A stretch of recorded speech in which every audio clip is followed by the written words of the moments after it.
তাহলে আমাদের ডায়াবেটিস কেন হয় আমি সংক্ষেপে বলি, দেখেন বোঝেন কিনা। ধরেন আপনি তো একটা খাবার খাচ্ছেন, কোষের ভিতরে একটা নির্দিষ্ট পরিমাণ জায়গা আছে।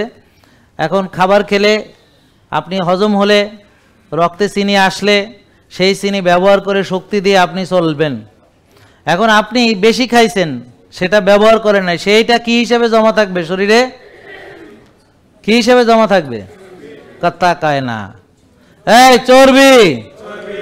কি কি জমা? চর্বি। কি? হ্যাঁ, ফ্যাট। চেনেন? প্যাট, ভুঁড়ি, লিভারে চর্বি, প্যাটি লিভার, রক্তনালীতে চর্বি, হার্ট অ্যাটাক, ব্লক, ভুঁড়িতে চর্বি, মেদ ভুঁড়ি, কি করি? ঠিক আছে।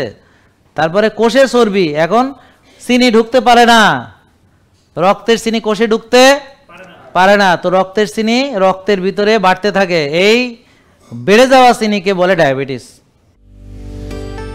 জেকে লাইফস্টাইল, ওষুধ মুক্ত সুস্থ জীবন।